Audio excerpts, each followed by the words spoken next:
Welcome, everyone, to the TNT EdTech podcast. I'm your host, Scott Noons, with Matthew Ketchum.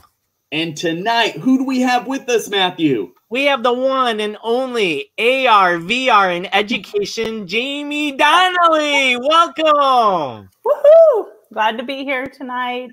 We are merging together. Yeah, you're right. We'll do a little merge tap when there. Our merge cubes unite. Okay, so I got mine. Like this one's not out of the box yet. But we're ready. We're pumped. We have tons of things to talk about. Tons of questions. Remember, if you're on Facebook, allow StreamYard permission to let us show your comments in the chat. We welcome your questions. We welcome your comments. Anything you have for myself, Matthew, or Jaime, we're more than willing to address and try and get on the show. And thank you so much for listening. I'm seeing people join in, and let us know where you're from in the chat. Where are you listening from? And maybe what you know about Jaime so far. She's a two-time ISTE author, and her latest book, The Immersive Classroom, is out now. So there it is. Trying to get it. You're getting my ring light perfection. Awesome. Yeah. Congratulations. When did the book come out? A few days ago. Yeah. It's been a long haul. Yeah, thank you so much. It's actually, so my first book with ISTE, Learning Transported. I'll grab that real quick. So this was done in 2018, and it was really the foundation of the technology we use and why we use it. And it was very informational, right? So you had a lot of just kind of tech details, tried to make it very simple so anybody can read it and understand, right? And then this book, The Immersive Classroom, is really the stories behind it, the impact, the customization, the opportunities we have to make it very different.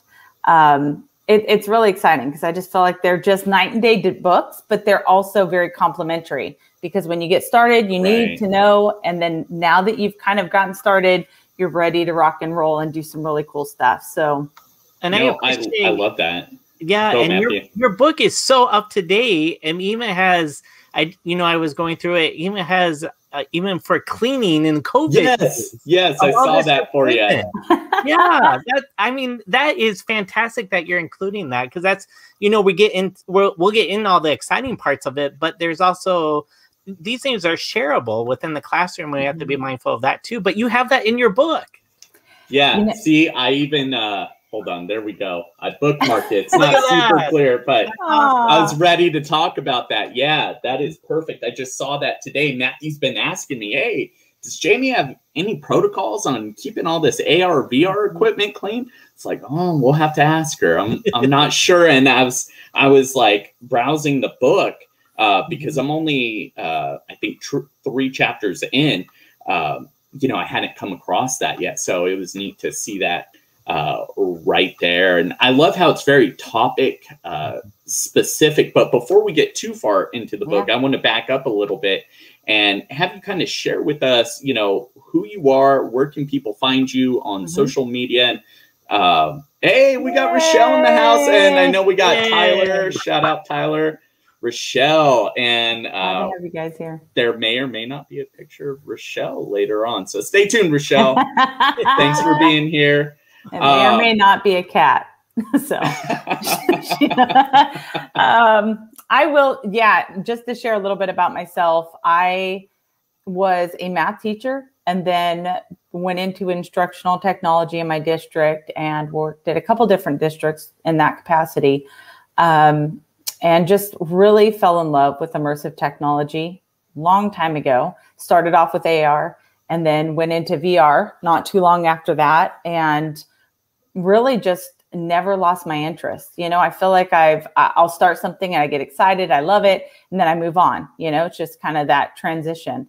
And I feel like with immersive technology, it's one of those things because it's constantly changing. I just never lose interest, and it's constantly evolving. So I think that's also why I like technology, which I'm sure you two relate to. is because it's always changing and it's an exciting adventure. You know, you never get bored with it. But really, you guys, I hate writing. I hate writing. It is such a struggle. And I like just getting down to saying, okay, I got to write. It's due in an hour. Let's do this. So I finally have to get to that point before I ever make it happen. Rochelle, you're going to love my post for tomorrow for 31 days, by the way. Anyway, so I, you know, with all of that, it was like, the only reason why I do it is because I would go to conferences and I would share and people would be like, oh, that's so cool. I'd see them again the next year. Hey, oh, I love this stuff. Oh, great. What did you use this past year?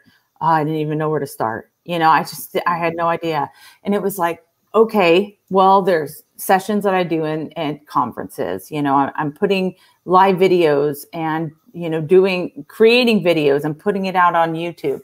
We're doing the Twitter chat that started 4 years ago, you know, so it's just amazing to think that chat has continued to connect people around the world, really. And so that, you know, that was my preferred method, to be honest with you. But there was a lot of people that wanted it written down. They wanted the blogs. They wanted to have the book. They wanted to be able to take notes and write down those thoughts and highlight things. And so I had to go out of my comfort zone, just like many of our teachers do, and finding ways to meet our students. And that was the beginning of Learning Transported. Actually, my talk with ISTE, I thought I was supporting somebody else to write the book. So I was like in this whole meeting the whole time. She's like, do you think we can write about VR and have a book? I'm like, well, first off, you need to have AR and VR. But you can write 10 books. Like there's so much out there. Are you sure? Well, what do you think about this? And so the whole discussion, it wasn't until about halfway through that I realized she wanted me to write the book. And I'm like, oh, she's out of her ever-loving mind. Like I am never going to write that book. And, you know, then she, at the very end, she goes, so what do you think? You want to write the book? And it was almost like when you jump out of your own body and look back at yourself and like watch yourself do something really dumb or like crazy, like that's not me. I feel like I jumped out of my body and looked back at myself saying, yeah, I'm going to do it. And it was just like, why did I say that? I'm not going to write this book. This is crazy. I'm terrified. But you know, sometimes the things that scare us the most are the most rewarding. You know, because I struggle, it takes me a lot longer. And I have a hard time just pushing my thoughts through. I heavily depend on editors, heavily. You know, I feel like I give them that really rough draft and please make this sound pretty. I feel like the content's good, but you know, you may not even understand what I'm talking about. Let's really refine this. But you know, the second book was a little bit different. I was dying to get this book out, but I still struggled with writing, but it was me pitching the idea back to ISTE. And I really felt like it was this transition. Like we went from what is this to, hey, get your kids using this, to get your kids creating this, to now get your kids to customize this, make this the tool for them, make this something that you use, not something that a vendor or a company is telling you how to use, you know, like own it. So it's just been one of those transitions, I feel like, even for me in this process, and helping to connect with all of the incredible people out there and incredible companies that are so innovative and listening and doing the, you know, just amazing work. So I feel like the book is a spotlight on the AR, VR, and EDU community, like Rochelle. And on top of that, I feel like it's a spotlight on the great resources that are out there. But, you know, moving forward, just continuing to really digest what this means for our individual learners. Yeah, I'm so glad you wrote the book. You're absolutely right. I love how it builds on your previous work, Learning Transported. And that was a great primer to get started. I know I relied heavily on that. And I was amazed in 2019 to actually get to meet you, because ISTE of 2018, correct me if I'm wrong, like your book like dropped like right around that time. Yeah. All of this was new. I was on Twitter at that time, but not really. Matthew remembers. At the time of ISTE, I had 2 followers, and Matthew was one of them. That's so perfect. Yeah. It was my brother, I think, and Matthew, and that was it. It wasn't us because, I mean, Rochelle, myself, Mandy, Trisha, and who were the other ladies in the session? Because I would have thought maybe you hadn't shared your Twitter handle with us yet because you were creating it during the session, right? No. In 2018, I actually didn't even, like, you were presented like on the main stage, like, hey, our ISTE author, Jaime Donally, and I checked out the book. And so I started following you on Twitter and learned about you that way. And then really when I came to know you better and well was right around the time of Fall Q in 2018. So really? A few months later. Yeah. Okay. So probably we started following each other, I would say like around September, because in July, that's when my Twitter career, whatever you want to call it, journey took off with a smaller conference, Schoology Next. So something that really wasn't this big ISTE thing with 18,000 people running around like crazy trying to fight to get into your session, right? And waiting outside for a while just to claim their space. There were only 1,000 educators there, all focused on one tool. So we were already a community. And I met some great people like Glenn Irvin from the On Education podcast. He kind of took me under his wing and he said, hey, you got some really great ideas. You really need to stay on Twitter and chat. Like, I'll help you. He told me about Teach Like a Pirate, Dave Burgess's book. And then the chat said, you need to join that chat. And that very next Monday, I did. I jumped on the chat and that's where it started. Dave was one of my first followers. That's right. Yeah. So really just cool. And then being in your session with Mandy, Tisha, Tara, I think. Yeah, that's right. Yeah, and that was it. That was really cool. And you weren't able to be there. You were, I think, at a soccer game or something. You were multitasking. That was Tara. You joined us virtually. She was joining in from her child's soccer game. And I was just joining in virtually, probably from home, I'm sure. Yeah. But yeah, it was a very interesting situation there because we were all planning to go there to meet up, right? The goal was to be together. I just couldn't justify the cost. I had just started going out consulting on my own, and to go to a conference where it was like a group session and it wasn't even necessarily targeting my topic. So, you know, a lot of the times your investment, right, is, you know, how do you justify paying out of pocket for a lot of these things? Because I wasn't in the district. So, yeah, that was that decision at that point. You know, sometimes I still kick myself, like, why didn't I go? We would have had a blast. It was California.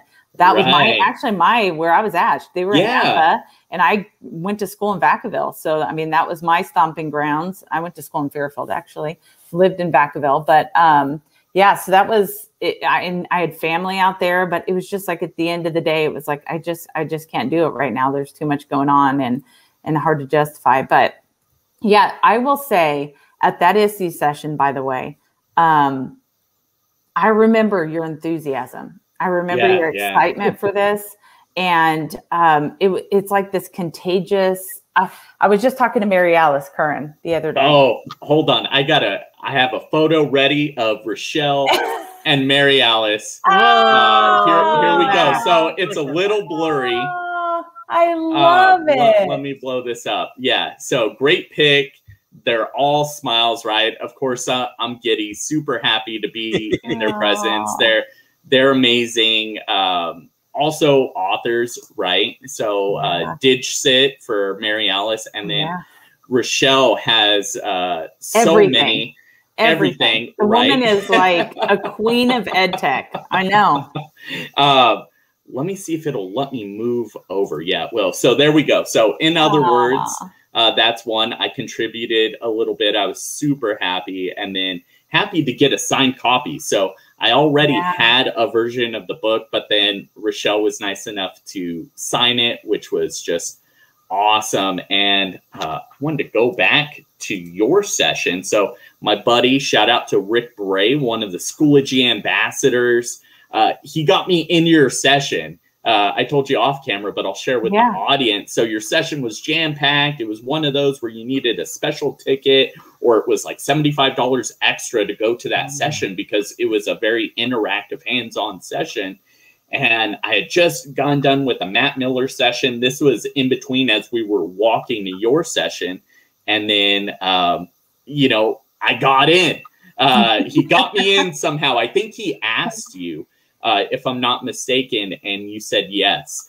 So that was very cool. And then I got my AR, VR, and EDU sticker. I had been joining in the chat and was really into it and learned so much about AR, VR. And I remember sharing everything with Matthew and just being really on fire. So I loved how you brought us up on stage and let us try the tools. It was the opposite of a sit and get. It was not even a sit, really. It was more like a do. Sit for a little bit, and then you're going to do. And if you're brave enough, you're going to do up here in front of everybody.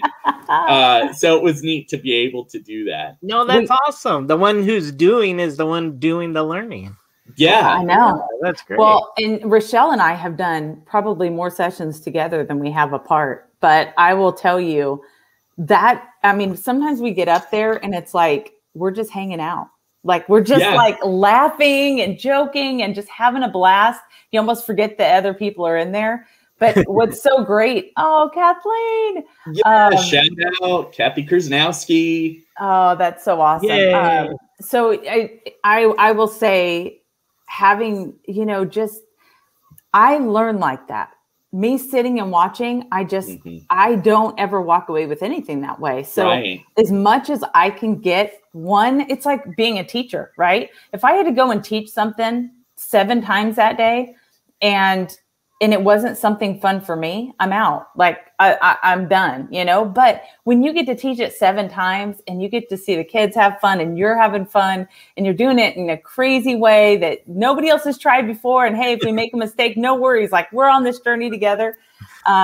I think that's the goal. As a matter of fact, you were showing a video of somebody getting up on the headset. I think he was doing. Do you want me to show that? Yeah. Let me see if I can go to that real quick. And so here he is getting ready. Do you want to kind of set the stage? Yeah. So basically, this is something that was remote in by my phone. So the fact that I even attempted this during a session is crazy. And really, I probably should have been a little bit more aware that people actually paid extra money for this. So I shouldn't have screwed anything up, you know. But it's one of those things where, you know, my phone, and at the time when this was available to see what's happening in the headset. I mean, he's in Google Tilt Brush right now drawing. And so all I'd have is my phone remoted into that device through the app and then plugged in into the other screen. So I was able to kind of project on both screens. But, you know, it's like I was trying something. I'm sure I ran into a million different problems that day. I'm sure it didn't go as smooth as I had hoped. But at the end of the day, that person getting up there and getting that experience, there's just no way you can explain that. But to be able to see somebody do something like that, and for you to get up there and try new things, and just to be ready and eager and willing, it's like, get everybody involved as much as possible. Because at the end of the day, if they do it, they're so much more likely to actually bring that back, as opposed to just watching somebody and saying, well, that person's tech savvy. Like, they have it. Like, that's why that person can go off and do it. It's really hard to make that connection unless you do it yourself. But once, you know, just like our students, once they do it, just let them loose and they run with it. Yes, yes. And to add, Kathy's saying leap and the net will appear. Like, hearing you reflect on that, I wouldn't have known that you didn't have this all kind of prepared and that was all part of your plan. It was very organic and it was very hands-on. Anybody could go up there. You encouraged us, especially towards the end in the Q&A. Hey, come up, you know, try this on. I remember people trying on, is that an Oculus that he's wearing? Oculus Quest, the first one. So trying that on and then playing with that. And Barbara's saying, best kind of friend, agreed, right? Yeah, I will tell you, Barbara. that's because I always do voluntold, Rochelle. But you guys, I have to tell you a story. And you guys are going to, I don't even know if you'll edit this out later. I can't believe I'm doing this live. And Rochelle's probably ready. Rochelle's probably ready to pee her pants right now. But we're going to go for it. So I would probably never do this in somebody else's podcast. So you guys are super special for this one. All right. No. So Rochelle is like an AI expert, you know, so there is a lot of connection. And you mentioned this, Scott, like, hey, be ready. And I think, Rochelle, please chime in, or anybody in here chime in when that topic comes up, because, you know, I love AR and VR under the context of machine learning and AI. So, but on its own, I'm like, yeah, that's cool, but I'm not so excited about it like I am with AR and VR connected to AI and machine learning. So in that relationship, Rochelle was doing a session purely on AI. So Mary Alice, since we just saw her picture a few minutes ago, had just shared this article with me, and she's thinking more on the like social emotional learning aspect, like this is unhealthy, like this is where digital citizenship is a necessity. There's this guy that married his avatar. He loved his avatar, a digital avatar, so much that he 3D printed, I was like a small character, this person, this avatar, and literally said, I love her so much, set up a wedding, like the family disowned them. It was super disturbing. Like this poor guy, he's like, this person can't hurt me. Like there was obviously some very deep issues going on there. I'm laughing about it because it was like reading this article, like you feel sad for them, but then you're also like, how can this get this bad? And so you're kind of going through this process of the story, and in the progression of the story. So anyways, Rochelle asked me to present with her on AI at FETC. I said, sure. So I go in and I'm late, right? We come in with Evan, one of our great friends, and a few of our other friends that we're hanging out with. We all kind of came in, and as a group, well, I was talking to Evan in the background, and Rochelle's like, hey, remember how you're supposed to be presenting with me right now? And it's like in a hall, like we're in a massive hall, right? And I was like, yeah, sorry about that. So I walk up, and I was just trying to figure out how to not interrupt, but she's like calling me out, right? So I get up there. Anyways, Rochelle's up there, and I mean, the topic came up, and I go, did you ever hear about the guy that married his avatar? And so we're both on microphones, like clear across the stage from each other. Again, we're like in a hall. So it was like, we were pretty far away, you know? Yeah. But both on different microphones. And she looked over and she's like, no. And I start telling the story like I told you guys.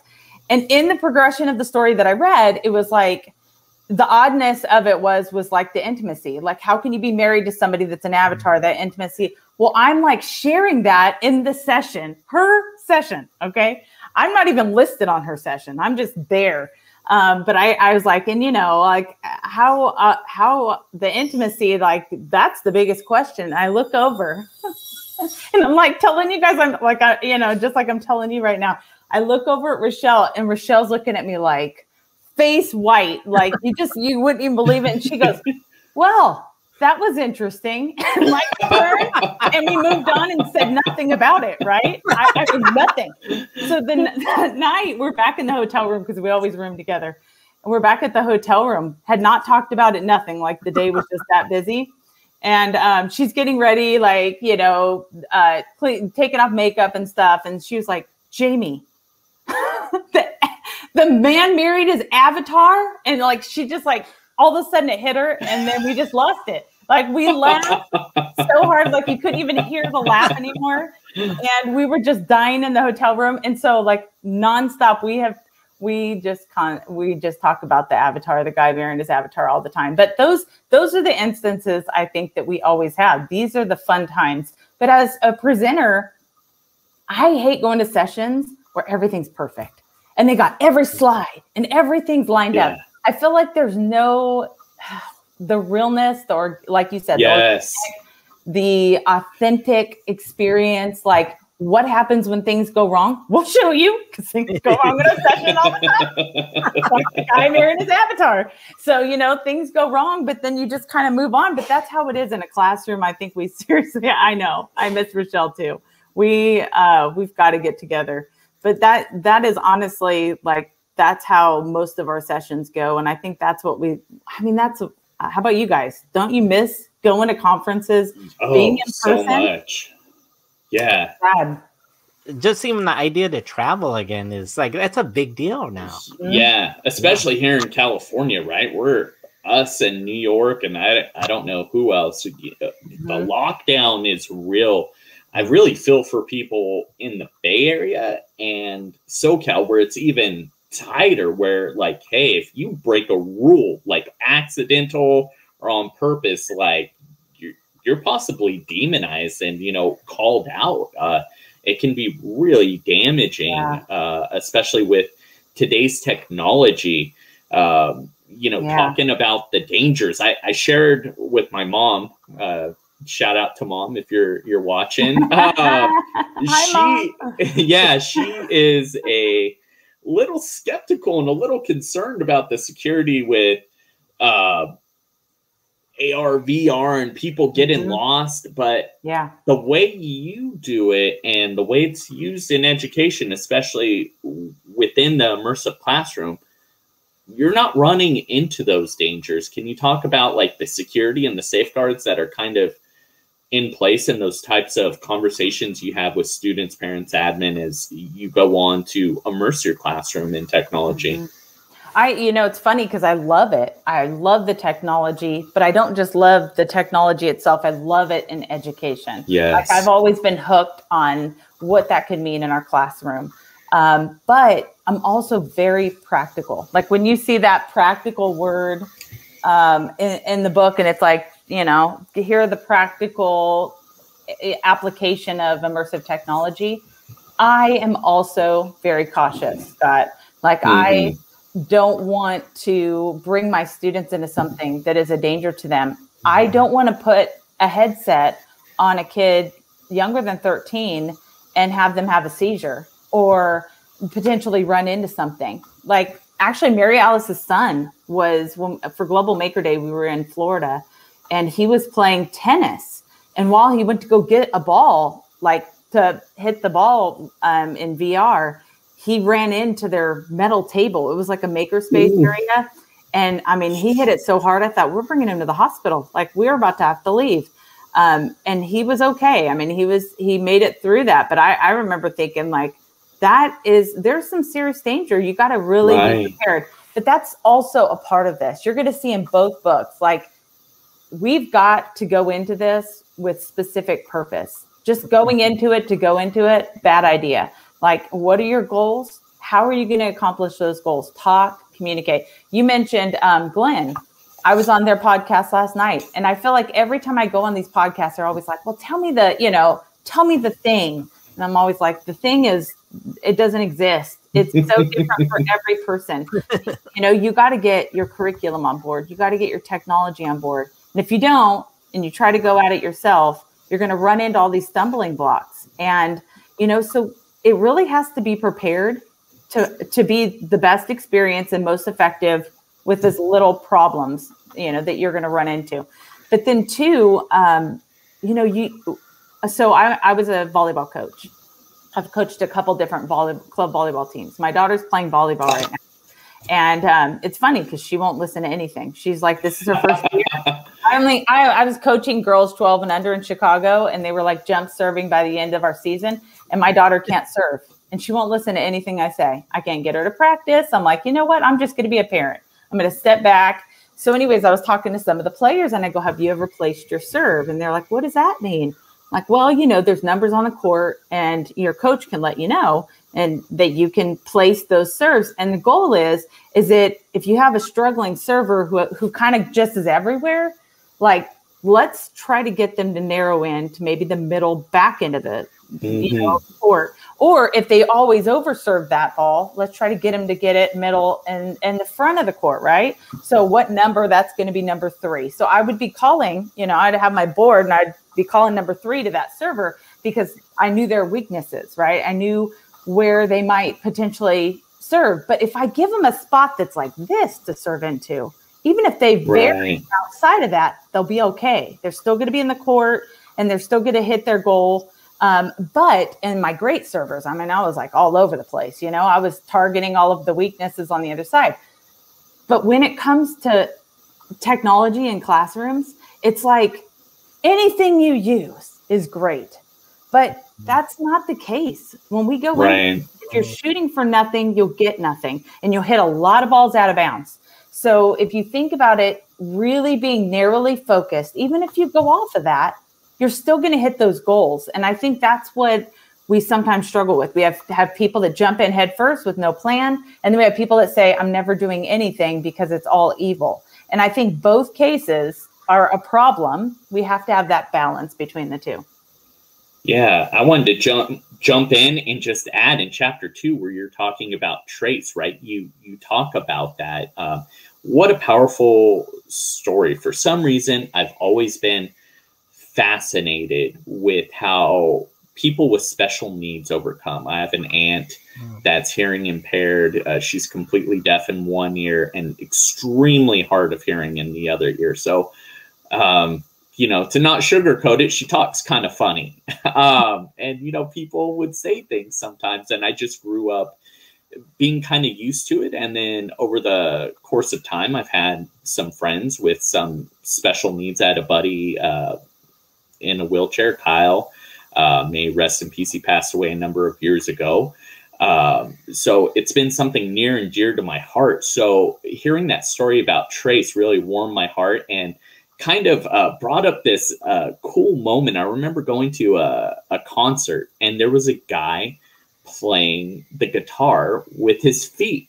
And I was just so amazed, like, how can he do that? And this guy made a living off of that. Wow. I was just like, wow. And so hearing about Trace and his story using the tech, right? It's kind of like made me think of Ratatouille, how Chef Gusteau talks about anyone can cook. I think about anyone can AR, VR. It doesn't mean everyone will or everybody wants to, but the potential is there. If you're willing to invest the time, the barrier to entry is very low. There is something for you. Yeah, I'll tell you that what I'm passionate about is the ones that don't have a lot of prep and don't require a lot of tech knowledge. I think there are tools like that out there. I tend to steer away from those because, like you said, I want anybody to be able to jump in and start using these tools. And, you know, quite honestly, I feel like you kind of, if you have a huge learning curve, unless there's a very valid reason to go through that learning curve, you lose people, right? So I will tell you about Trace. That is one of my favorite stories in the whole book. This guy was so determined, and he had a phone, his cell phone, that, you know, he couldn't use his hands. He used his feet, and he was like going and scrolling through Facebook. I mean, I was just like, I can't believe this kid's doing this. Right. And so when I introduced the headsets, I just didn't know what he was going to be able to do. And his parents would have never asked for him to go on. They would have said, you know, okay, you know, let the other kids do it. They would have never even thought to ask. And I brought my Oculus Go, which is actually right up here. And for him, it was the perfect tool, although typically it's not the tool I recommend because it's not as immersive. They don't even sell Oculus Go anymore. But with it, it was one of those tools because his situation was that he couldn't get up and hold two remotes. He could not be mobile to get around. He was in a wheelchair.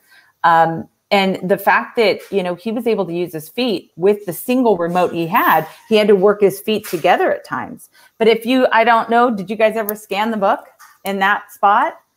No. So here it is. This is Trace in the book.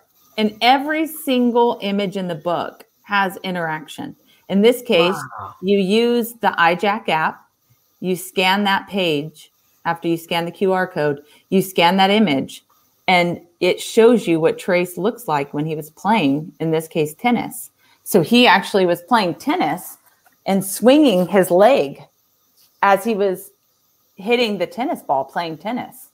So yeah, there he is. Very cool. And so you actually get to see that come to life. It comes to life in a video. So I can tell you the story. I can write it out. I can show you an image of what best experience it is. But what I love about this book is that everything in here is interactive for you to see it firsthand instead of just hearing it from me or seeing an image of it. I think it just brings things to light. But my favorite part about that whole thing, and I'm sure you caught this, Scott, my favorite part about that story was I said, do you mind if I interview you? You know, I'd love to hear add you to a story and share kind of how you use this technology. And he was like, sure. And his mom was like, of course, sure. And I said, what did you love? Like, we went on all these experiences. Was this something you guys have ever done in your classroom? No, we've never done anything even close to this in our classroom. Okay. So, what was your favorite thing? I mean, he went to the moon. He went off with Neil Armstrong up to the moon. I mean, he was doing some pretty cool things, right? And the last thing I thought he was going to say was what he actually said. And that was going on roller coasters. And the reason why that's the last thing I would have thought is because everybody has to try roller coasters once. Everybody gets sick and then they're done, right? Okay, mark that on my list. Right. To do that one again. But he loved it. He loved the roller coaster. And I said, really? Why? And he said, because I've never been able to go on a roller coaster before. Mm-hmm. And it was like, all of a sudden my heart just dropped. It was like, this is what this technology can do. We gave this child legs to walk around. We gave him experiences that he's never been able to have before. And as capable as he is and as diligent as he has been to do the things he wants to do, he still had limitations. And using this technology opened up doors that we never even thought were possible. So it's just those kinds of stories are throughout the book. My own daughter, Eliana, is in the book quite a bit. My other daughter, Hannah, who loves to write, is in the book, and my son, Elias. So all of them really, and Rochelle's in there several times. So you hear the stories from people and their experiences and why this technology is so powerful.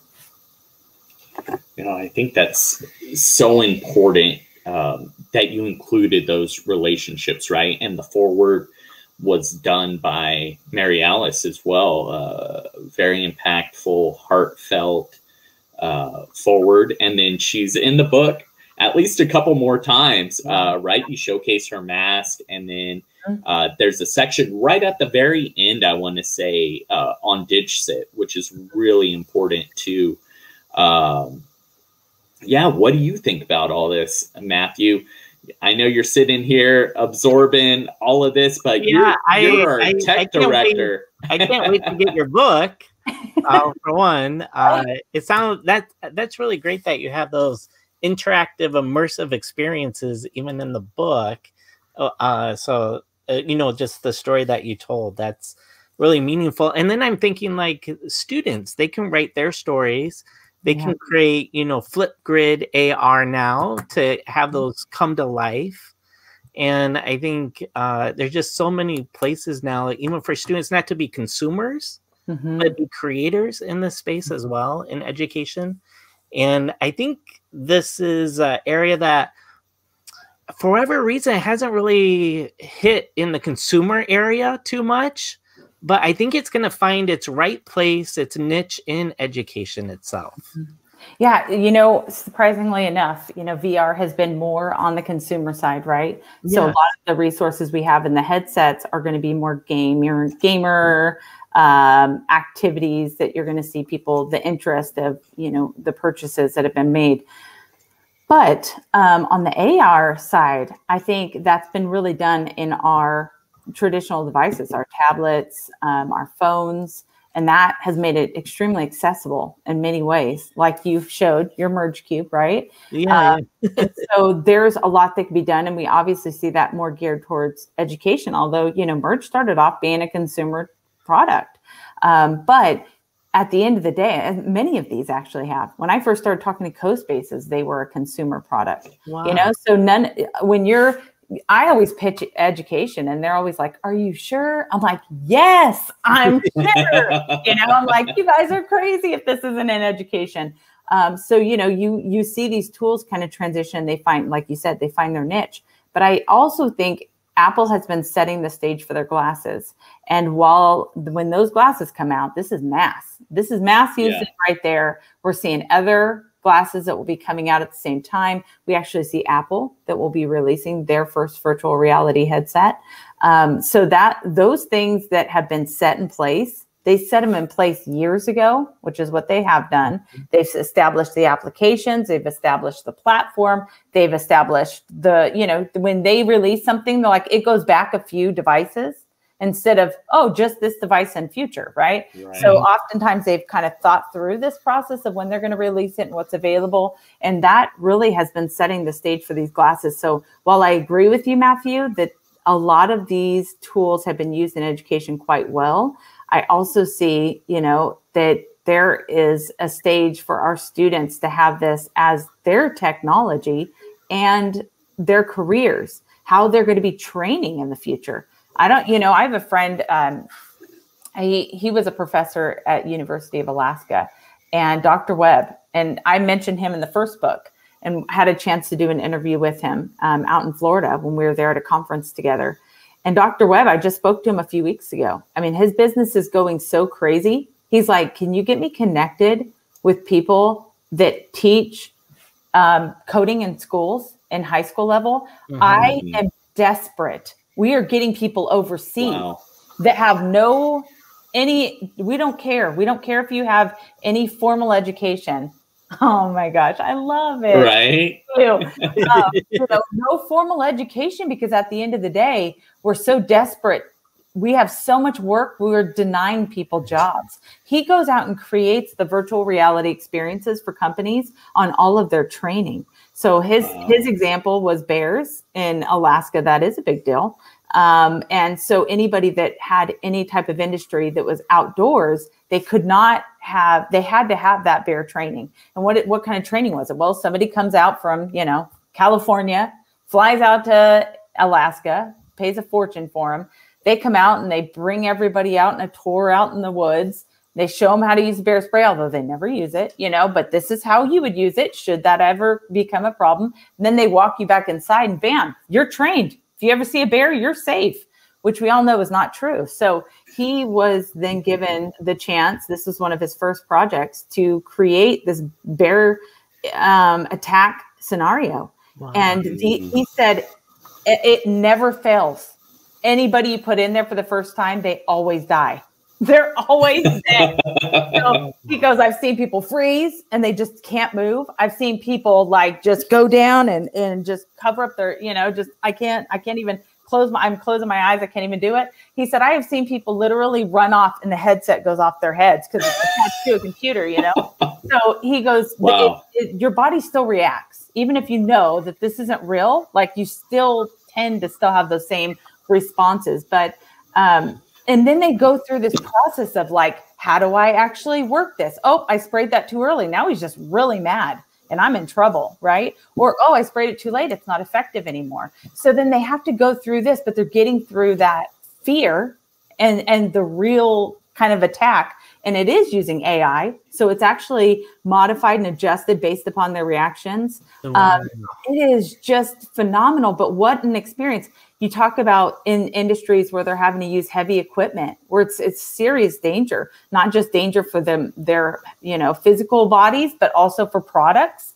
It's a danger for chemicals. I mean, all of these factors that we really can't have people train, and you just got to keep your fingers crossed that they don't make a mistake. And sometimes they do. So preparing our students in so many different industries in VR isn't just about convenience. It's really about preparing them to a new level that they couldn't do without it. I remember when HoloLens, they had that promo where it was I think a daughter and a dad, and they were doing plumbing together, but remotely, and they could see the different parts of what the father, the child was working on, and the father could talk to them. They could see things, and they could interact and try things out first before trying it there. And I thought, wow, that's amazing. Just where the future is going. I know. Well, there's apps. Deborah Atchison's in the book. Deborah and I used to do presentations years and years and years ago. where we would show this one app where we were both on our devices and you actually did augmented reality. She went outside the room and I stayed plugged in in the session. And she had a white sheet of paper underneath. And then I had a piece of paper with some work, math work, let's say, right? And so I'm looking at my math work. She's looking at a white piece of paper, which essentially to her becomes the transparent paper to see what I see. So she's viewing through the lens, but then I see her finger pop into my screen and talk me through the math problem because now we're both essentially seeing each other's work, this transparent experience through augmented reality. And I actually used that teaching my daughter math when I was at TCEA one year. She was going through some different projects that she had to work on. And she's like, I don't know how to set this up. And I was like, here. So I'm like going through it with her at the conference because I couldn't be there with her in person. So I think that these are just little pieces of how this technology can be used and what's been possible for a long time. And it's really just being aware and very specific as to what you're looking for. So again, so you don't just shoot things and it go way off target, but instead really looking for what you need, finding those resources. And then, even if you're a little off, you really hit your goal still. And the beginning of your book, I really appreciate the bundle of the tools right at the front of it.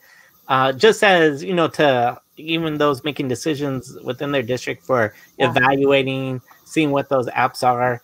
But a lot of them are Android apps, which can work on a Chromebook, which many school districts have. And just talking about, like you said, the Oculus Go, they don't even make that anymore. Right. And so school sites, they have certain funds right now that might not always be there. And really looking at where can we really put our dollars and what equipment, what tools, what do you see as like the AR, VR devices or equipment that you see a little bit more longevity with? Yeah. Rochelle's saying she loves Android devices because I love Apple devices. Okay. And we are always in the battle on the AR, VR, and EDU chat because I'll show an app and I'm like, sorry, it hasn't come out in Android yet. And she's like, so we're like always in this battle every week. But, I will tell you that this is the best question ever, Matthew, because we just got funding last week. Okay. That obviously through the stimulus that's going out to schools, billions and billions and billions of dollars. Yeah. And part of that package is tied specifically to new devices for students to be able to access and connect. I can't tell you how many people who have went to Chromebooks and said, what can I do on a Chromebook? And I'm like, not a whole lot. I'm not going to lie to you. You could do some things. Here's some tools. But, people did not buy these devices for immersive experiences. They bought them to be able to type. They're cheap and they're easy to manage. Bam, like that freedom, right? Apple is not easy to manage unless you really have, the right setup and that you've paid for that management. But I will tell you that the experiences that you can do within an iPad, for instance, that you could not do on a Chromebook. So I can still do a lot of my research. There's still possibilities on that. But through the applications that I can do on the immersive side, very few Chromebooks actually allow, especially there's some technology involved called AR Kit and AR Core. AR Kit is the Apple side, AR Core is the Google side, on the Android side. And there are extremely low possibility, if you have Chromebooks in your district, that you would have anything even close to using that kind of technology. And the reason being is because schools aren't buying expensive Chromebooks. They're not buying touch screens. They're not buying the ones that have the apps and have access. Is it possible? Sure. But those aren't the ones schools are buying. They're buying the cheap ones, right? The disposable ones. So that is a problem because we have found convenience more important, sometimes budget-wise, that's all we can do. We found that more important than opening up the doors for innovation. And I think, to me, using these iPads, you're not just doing AR and VR. Don't ever buy something out there unless it is like grant specific and you have to use it for this reason. I can't tell you 9 times out of 10 that I tell schools, they're like, but I want to get a VR headset. I want to put it in a headset. I'm like, Okay, once you do that 3 times and you pull it in and out 3 times, you're done. You stop using it. You know, you realize it's not practical anymore. You just start going like this. You get the same experience. Get an iPad. You know, an iPad's going to be able to do it, but it's not as immersive. Okay, get one iPod Touch. Do that with your kids. Right. Just so you can say you've done it. And I will tell you, you stop doing it. We all stop doing it. I have a ton of headsets, actually, right back here. I have headsets that I could be doing the same thing, and I never do that. So, you know, keeping in mind the practicality of this, but by having iPads, the stuff that Scott and I were talking about this, 3D scanning right now with LiDAR technology. That is a must. That is something that schools absolutely need to be thinking about. But what is it on? It's on the iPad Pros, which are super expensive devices. Now, next, I anticipate it would be on the iPad, just the traditional iPad. You know, and then you're looking at, you know, what kind of iPad do I need? Well, ARKit is really that standard now. Whereas when Scott came to my session, ARKit was a very new concept, you know, on these technologies. But really now everybody has it accessible to them. But that is a necessity on the immersive technology side. You want to be able to place things in your space, but it needs that technology to know the space to do that. So I really recommend to schools that have made purchases with Chromebooks or made, you know, mass purchases in that way, have a set of iPads that you can bring out and do these really incredible experiences with. All this immersive technology that I show, 9 times out of 10 could be done on these iPads. And with really the exception of that LiDAR technology, that's just so new. But I highly recommend, you know, having that set available, accessible, check out from the library, whatever that might be, especially for our young students that, you know, there's justified reason why you don't want to really go to a Chromebook anyway. So there's, Matthew, I can't tell you, like I actually want to write a blog this month in the 31 days of ARVRinEDU specifically about using your funding for those resources. Yeah, I think that would be so popular. Yeah, that's true. Absolutely. So, I mean, there's so much money that they are given for the Wi-Fi, right? And the connection for those devices for students that didn't have it. Why be limited by, you know, those Chromebooks when you actually have the funding to do it right, to do it well? Yeah, map it out, and definitely reach out to Jaime, everyone that's listening and thinking about that. Even if you're just, you know, mildly thinking, sorry, I'm offering up your time for free, Jaime, but I know how accessible you make yourself, and having taken you up on that offer, you have a wealth of information. And I think about Sean McCusker, who we presented with, and he was talking about the effects of VR with first aid training, right? Going back a little bit and talking about how when people typically do it, there's like about a 20%, I could be fudging the numbers a little bit, but about 20% like rate for proficiency in terms of like doing everything you're supposed to do in a real life situation well as you were trained. Whereas those on the VR sets were at the opposite end, like 60 to 80%, because they actually were immersed in that lifelike environment, and your body knows. You had also shared in that session how I forget which daughter it was, but would not do the swimming alongside the whale, right? Because it was That's my oldest daughter. She's 19 and still won't do it. She won't go with the whales. She's like, no. Is she scared of water, or? She said it freaks her out to think about being in the deep sea and seeing like sea life, like large sea life, like that really spooks her. Actually, yesterday we went for a walk. It was the craziest thing. We live kind of in a spot where it could be pretty rural. And we saw this cat chasing something. We're like in a neighborhood, like fairly new neighborhood. And we're like, what is that? And it was chasing and kind of playing with a mouse. And so the mouse was trying to get away from the cat and started coming at us, like, save me from this cat. And we're like, running. And the whole time, my daughter Hannah kept looking back, and, again, she's 19. She's like, I just don't want that mouse to get me. Like, it's just, but it's one of those things where you just have different personalities, different experiences that people are willing to take. And different ways of approaching that. And sometimes because it is so real, you just got to use a tremendous amount of caution. Scott, I will say your mom's spot on with that. We need to know our students. We need to know what they can handle and what's safe for them. We need to know our space. And we need to do the best that we can do to prepare them to be on all these technologies, right?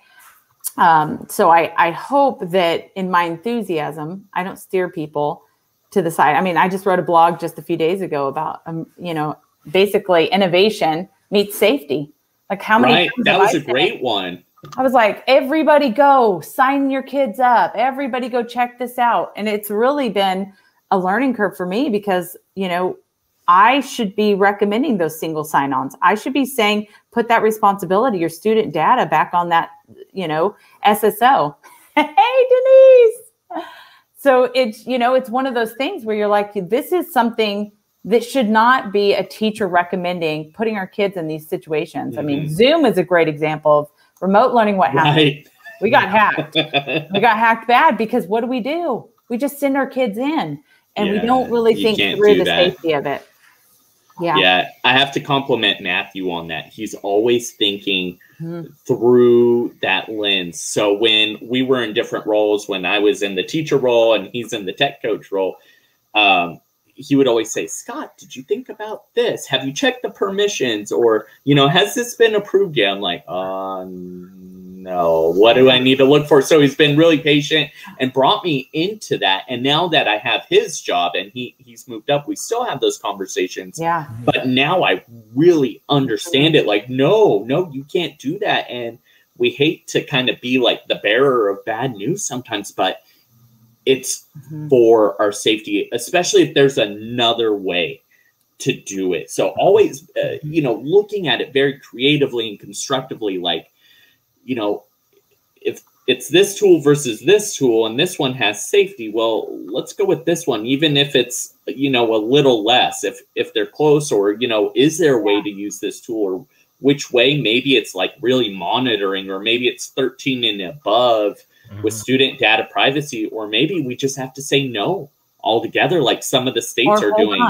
Right? Yeah. Actually, states, we're seeing Illinois being the first.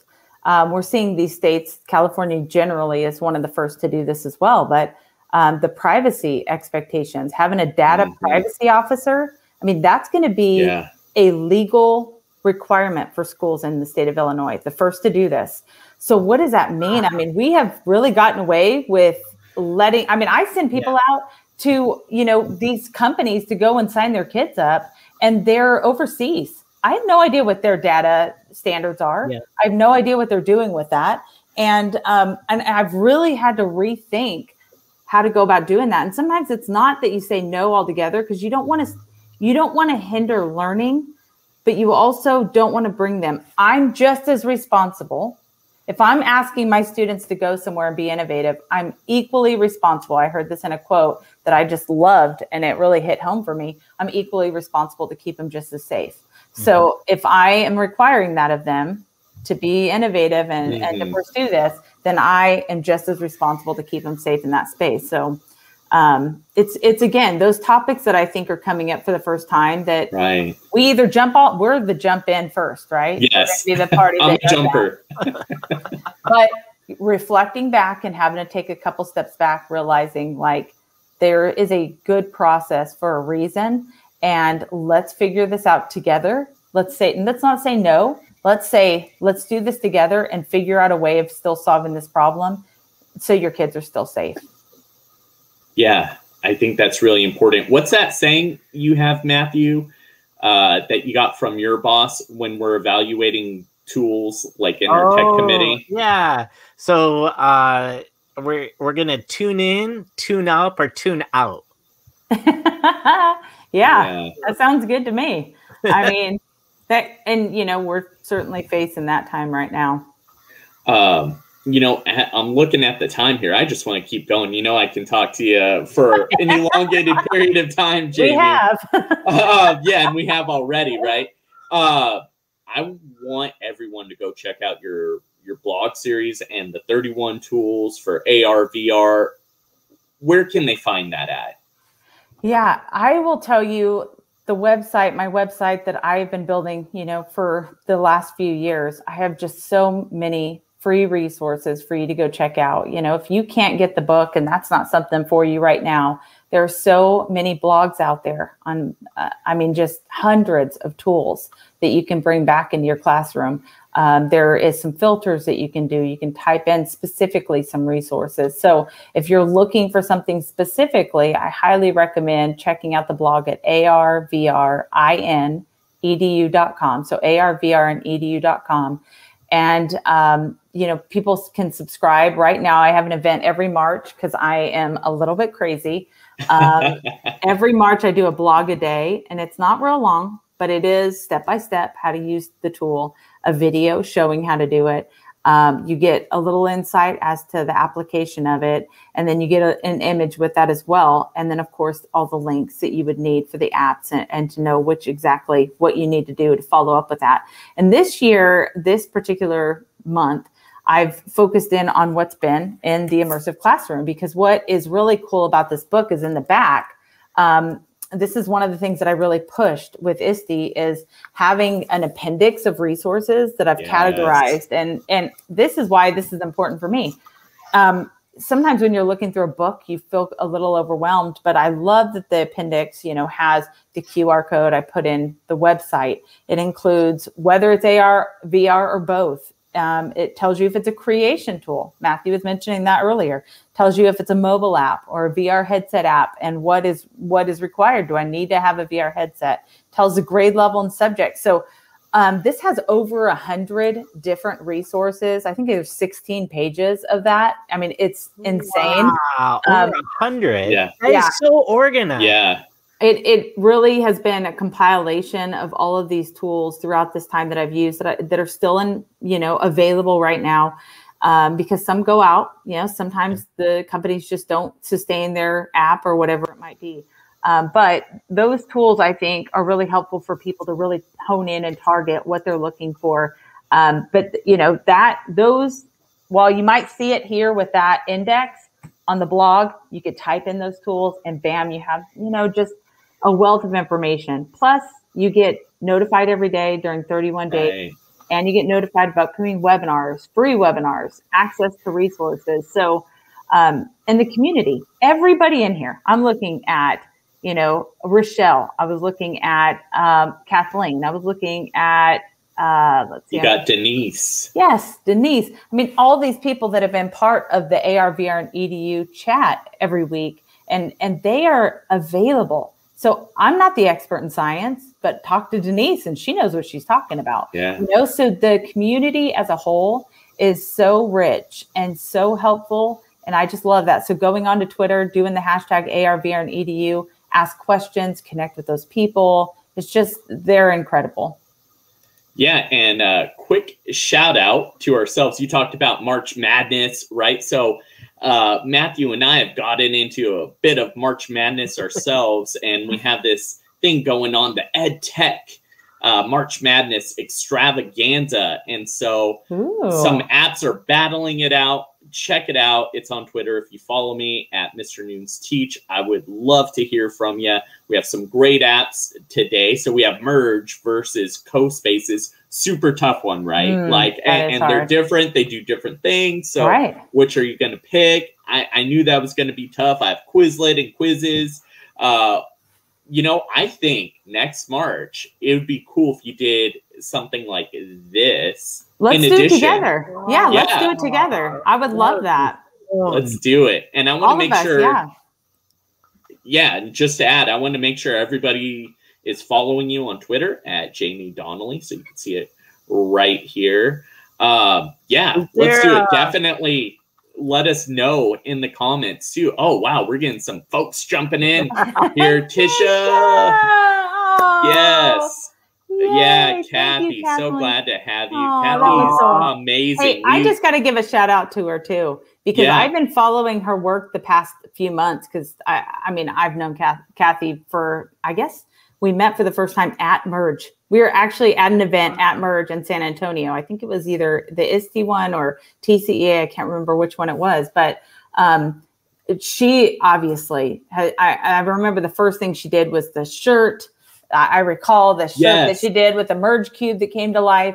That was so cool. But I've been watching her stuff lately, and I have just been, I miss you too, Tisha. Oh, my friend. And so watching her stuff lately has been blowing my mind. The lady is full of creativity. I think she just like oozes creativity. Anything she posts. She just gave me my first TNT hosting gift. Yes. No, shout out. Yes, we've been enjoying that. So we got to splurge a little bit. So thank you, Kathy. And we've been sharing out her own Flipgrid calendar, Flipgrid Madness. I'm probably messing up the name, but I think that's it. We shared it out in our newsletter, featured it on the district podcast. So I mean, the community has this super broad reach, right? As we saw earlier, we're even being joined in from international listeners. I'm going to mess up your name, so I will not try, but from Tunisia. That's so cool. Welcome. So you never know who you're going to affect. And, sharing these kinds of tools, sharing this kind of knowledge, it has this ripple effect that you just can't stop. Once you kind of plant that seed, you never know where it's going to go and who it's going to affect. And it's so cool. And shout out again to Tisha Richmond. Tisha. You got to meet her in person. While I was remote in Texas. So during that session, Tisha was there. Super cool. And shout out to Russ, Tisha's husband. He makes the best mugs. I had to get 2 because my wife keeps stealing mine. So, and she actually stole the new one. You know what's so Tisha sent me another one. My wife stole that one, said, no, I like this one better. So you got the old one back? So I got the old one back. Nice. Hey, let me tell you, I got to see those mugs firsthand when they were like off the shelf, like you couldn't make them fast enough, right? And I have tried everywhere. And I remember her being like, yes, I can get you guys one, but me feeling like, no way. Like I don't want to take that away from your husband and what he's doing. Like I just keep selling and, we'll get one eventually. But everywhere I go, I try to find something like what she showed us. And you because it is like so, and it's never going to be authentic. It's always going to be kind of like a same old that everybody else has done. But I agree. Her husband makes some great mugs, and I definitely need to get my hands on some of those. Yeah, definitely. And they're even better in person. So I saw the image. I thought they were pretty cool. Yeah. And then I got it in my hands. I'm like, this is so much better. It has this cool kind of hourglass kind of shape. And it keeps the coffee hot. A big coffee drinker, drink coffee every day, and it keeps it hot. And then it's very aesthetically pleasing. Just like it's a piece of art. It's like ombre. Is that what they call it? The ombre colors. Yeah, and then it has like a crackled kind of design in there. And then there's sparkly stuff. I just love it all. And he ties it all in. And now I'm seeing that design in some mugs. So you were talking about looking for it. I actually went out this last week and looked for some like that. I'm like, it kind of has this thing, but it's not the same. So it's true. They're pretty awesome. I agree. Your husband is super talented, Tisha, as are you. Tisha's book, Make Learning Magical, and her podcast that she's been having go on. I've been seeing that really active lately. Again, everybody in here, and I know you guys connect with some incredible people. I love our PLN. Our PLN is so full of amazing people. Oh, I was talking about Mary Alice. I just got to end with this. Mary Alice and I were just talking a few days ago, and you almost feel burnout on social media, right? Like there's like, oh, everything's negative, and why does it have to get like this? Like I just want to detach, or you feel overwhelmed. You see something negative happen, really discourages you. You kind of lose the passion of why you started using social media to begin with. And then you run across people like Scott, that comes to your session who is like pumped, you know, like I'm about to learn some AR, VR. And it almost just revitalizes you, getting connected to people that are just getting started on social media again. It's like getting with a brand new teacher that just has that enthusiasm and energy. Like, that's so important, because I understand what Mary Alice felt, because I feel it all the time too. But you get back with those people that are passionate. And I just love the people that joined tonight, because I think that is 100% the people that you want to be around. Yeah, you're absolutely right. And I encourage everybody, because before I got in on social media, I thought, you know, this is fake. It's about just putting, you know, this fake image forward, and the negativity, right? Like there is a negative side. Yeah. But when you find your tribe, when you find your peeps, they not only listen, but they give you good ideas. And when you're weak, they're strong, and vice versa. And it's this reciprocity that goes beyond, honestly.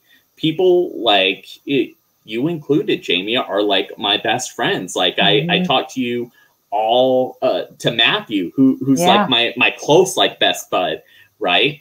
Because we've worked together, we've grown together, and then, you know, just everything. Like we're both really passionate, so we're always sharing these ideas, and it's so cool. It's like family. So when I think of Twitter, I think 100% of family, and I wouldn't change it. So I encourage everybody to reach out. Don't be afraid. If somebody ignores you, okay, move on. Yeah. Scratch them off your list. The next person. Yeah. Scratch them off, right? Haters gonna hate, right? There's good days, bad days, but just keep moving forward. Or be an example to them. You know, sometimes they need to be encouraged and see something positive, and being kind and generous back. Honestly, it goes a long way. And sometimes we all have those bad days where you might misread something or kind of come back and be like, what? And you're tired.